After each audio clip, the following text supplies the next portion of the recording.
Hi friends, నేను మీ సీతాశ్రీ. ఇవాళ మన రెసిపీ వచ్చేసి క్యాటరింగ్ స్టైల్ ఆలుగడ్డ ఫ్రై.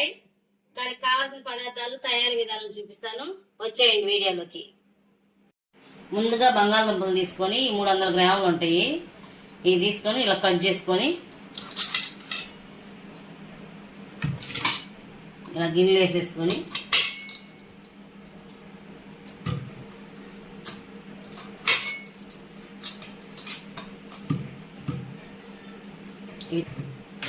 దీనిలో వాటర్ పోసుకొని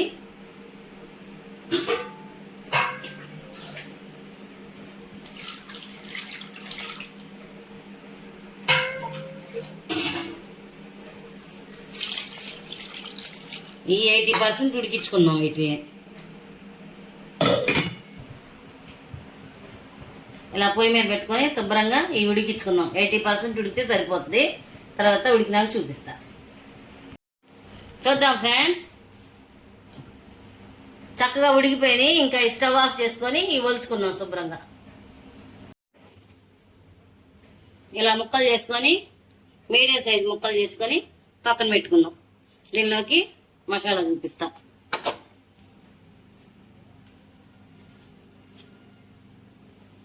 ఇందులో 6-7 పచ్చిమిరపకాయలు తీసుకొని ఇలా కట్ చేసుకొని వేసేసుకుందాం.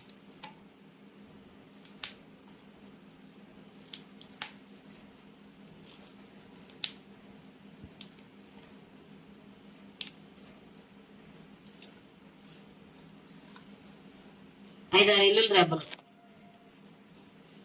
కొద్దిగా జీలకర్ర వేసేసుకొని ఇది మిక్సీ పట్టుకుందాం. కచ్చా పచ్చాగా ఇలా మిక్సీకి వేసుకోవాలి. కచ్చా పచ్చాగా ఉండాలి. మిక్సీకి మెత్తగా ఆడించుకోకూడదు, ఇలానే ఉండాలి. ఇలా వేసుకోండి. ఇప్పుడు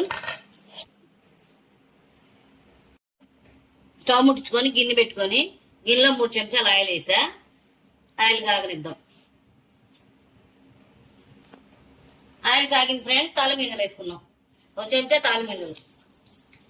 దీనికి తాలిమింజలు ఎక్కువ వేసుకోవాలి.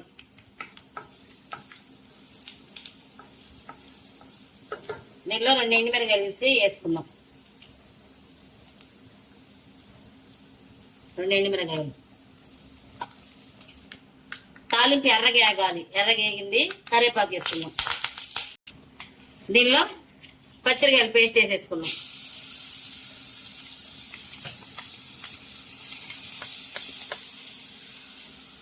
ఇది శుభ్రంగా మిక్స్ చేసుకుందాం చిన్న మంట మీద.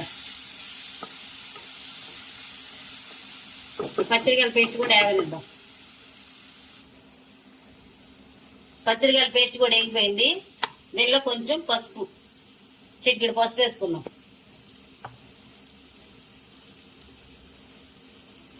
మీ రుచికి తగ్గట్టు సాల్ట్ వేసుకోండి. సాల్ట్ వేసే మొత్తం మిక్స్ చేసుకుందాం. వేగిపోయింది ఫ్రెండ్స్. ఈ బంగాళదుంప ముక్కలు వేసేసుకుందాం.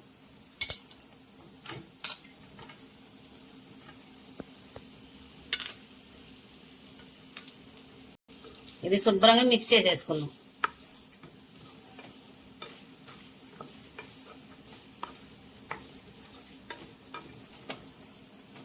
ఇలా శుభ్రంగా మిక్స్ చేసుకొని 2-3 నిమిషాలు బాగా మగ్గనిద్దాం. దీనిలో మూత పెట్టుకొని చిన్న మంట మీద చూద్దాం ఫ్రెండ్స్.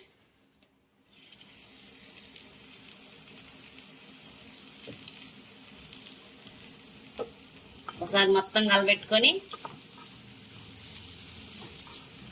అయిపోయింది. దీనిలో లాస్ట్గా కొంచెం కొత్తిమీర వేసేసుకుందాం.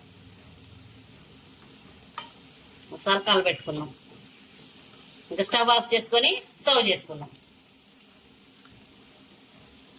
ఫ్రెండ్స్, క్యాటరింగ్ స్టైల్ ఆలుగడ్డ కర్రీ మీకు కానీ నేను చేసిన విధానం నచ్చినట్టయితే లైక్ చేయండి, షేర్ చేయండి, సబ్స్క్రైబ్ చేసుకోండి.